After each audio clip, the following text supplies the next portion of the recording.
Brasil! Sejam muito bem-vindos a mais um vídeo aqui pro canal Capítulo 1 e hoje nós vamos falar sobre o incrível e maravilhoso Os Homens que Não Amavam as Mulheres, do Stieg Larsson. Pra quem não sabe, eu tenho um projetinho de leitura, 12 livros para 2022, que teve aí um pequeno intervalo, porém eu vou retornar e soltar os vídeos por aqui, como no caso deste livro, que era para ser o livro escolhido do mês de maio, que eu estou soltando quase outubro, sim! Mas a vida não é como a gente planeja, né? Me perdoem. Mas antes da gente começar, né, essa review desse livro que eu particularmente amei, quero pedir pra você que ainda não é inscrito, se inscrever aqui no canal e ativar as notificações e nos seguir pelas redes sociais, principalmente o Instagram. Então, sem mais delongas, bora lá falar sobre este livro incrível.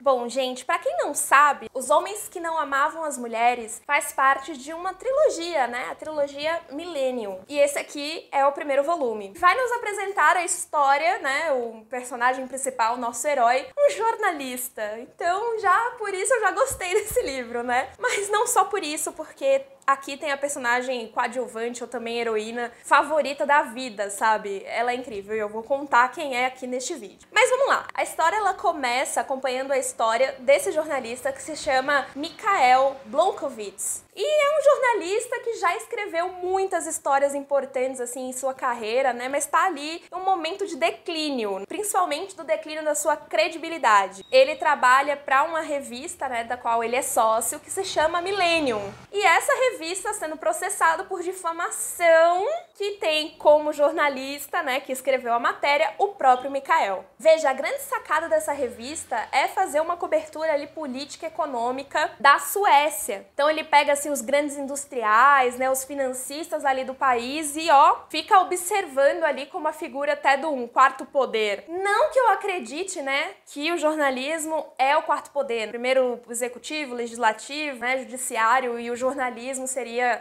quase uma entidade que monitoraria esses outros poderes. Eu não acredito nisso, tá? Porém, aqui não é muito discutido isso dessa forma, mas que eu achei também muito interessante. É que a forma com que ele aborda a política é uma coisa meio social-democrata, assim, sabe? A abordagem de vigilância contra essas pessoas que cometem crimes financeiros no país. Mas a questão aqui é que um dado momento, né, chega um senhorzinho e bate na porta do Mikhail, mesmo diante de todo este furacão que sua vida está passando, né? Afinal, ele está sendo processado. E esse homem, ele já foi um grande industrial ali da Suécia, ali na década de 50, 60, e ele vem com uma proposta um pouco inusitada. Ele quer que o Mikhail investigue o que aconteceu com a sua sobrinha neta, digamos assim, que ela tinha desaparecido da ilha em que ele morava há 40 anos. Então era um caso já até arquivado e que ele queria saber a verdade no fim de sua vida. E por isso ele pede essa nova investigação jornalística, digamos assim. Aí você pode me perguntar o seguinte, mas Rebeca, o que faz essa história ser tão impressionante? Por que você gostou tanto desse livro? Porque parece até um suspense comum, normal, né? Mas é um livro que fez tanto hype e eu não acho que é um hype assim superestimado. Pelo contrário, eu acho que vale a sua fama. Porque o que faz esse livro brilhante, na minha opinião, é a construção da narrativa que o autor vai fazer para apresentar esses personagens pra gente. Tanto o jornalista, quanto esse senhor que pede a investigação para descobrir o que aconteceu com a sobrinha. Digamos até que essa investigação, ela é a espinha dorsal aqui que vai nos conduzir pela história, para não deixar a gente boiando e voando, porque tem muitos momentos de flashback, de divagações dos personagens e tal, e a investigação continua e é ela que vai levando a história adiante. Mas o que é mais legal, né, é que o ritmo dessa história é dada pelas descobertas da investigação. O autor, ele vai construindo essas camadas de informação pra gente que a gente vai tirando e é espetacular, assim. E não é que o narrador aqui, ele é onisciente, né, e sabe tudo e já nos diz de antemão. Pelo contrário, a gente vai descobrindo as coisas junto com os personagens e é um livro que vai fazer você ficar, tipo, chocado, assim, em alguns momentos. E pra ajudar nessa grande investigação, né, do Blomkowicz, a gente vai ter uma personagem maravilhosa, que é uma das personagens mais incríveis de todas as histórias que eu já li,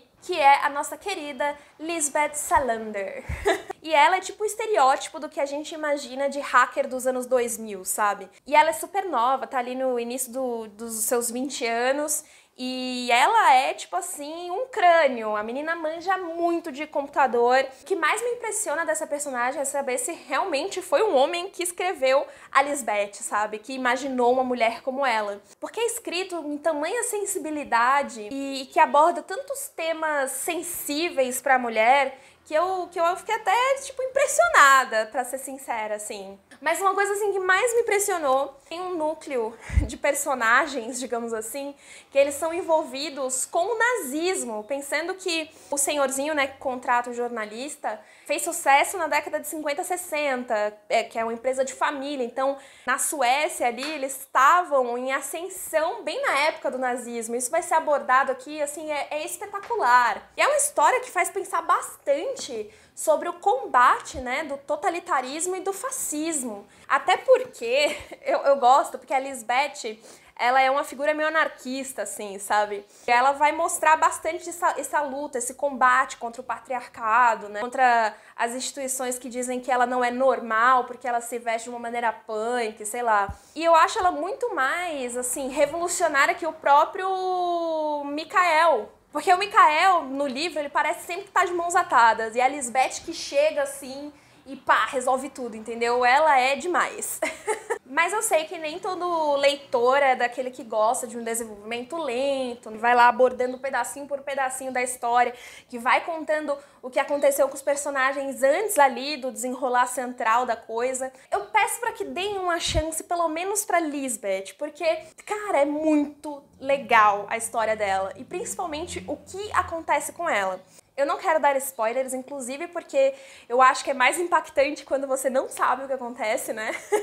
Porém, eu preciso avisar pra vocês que tem gatilhos, né? Principalmente sobre feminicídio e violência contra a mulher. Então, se você acha esses temas muito sensíveis, assim, pela sua história pessoal, não leia porque é bem descritivo. Mas eu acho legal que o autor, inclusive, ele vai colocar aqui, no começo de um dos capítulos, uma estatística falando que a Suécia tem 13% das mulheres que foram vítimas de violência sexual. Então é um dado bem preocupante, né? E que eu acho que o autor, ele dá bastante atenção. E por incrível que pareça, o encontro entre o Mikael e a Lisbeth só acontece no meio pro final do livro. E eu fiquei tipo, ué, eles não vão se encontrar nunca?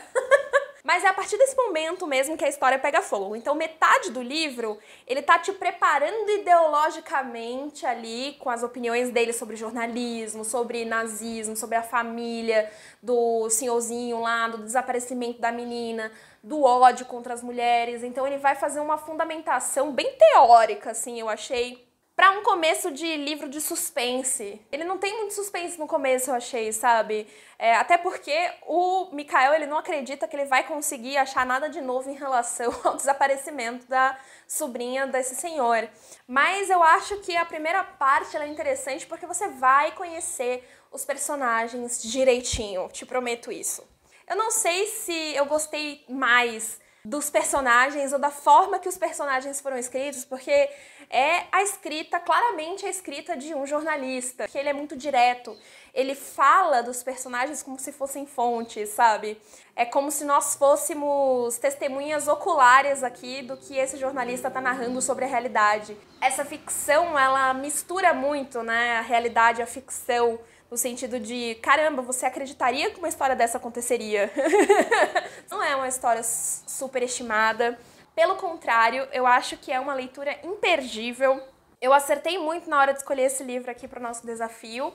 E se você ainda não assistiu os outros vídeos, né, tem vários livros já lá na minha playlist de 2022, então vou deixar aqui na descrição para vocês conferirem. E é isso, eu espero que vocês tenham gostado e que tenham me perdoado por eu ter sumido, mas voltei. Então é isso, conto com vocês nas cenas dos próximos capítulos. Um grande beijo e tchau!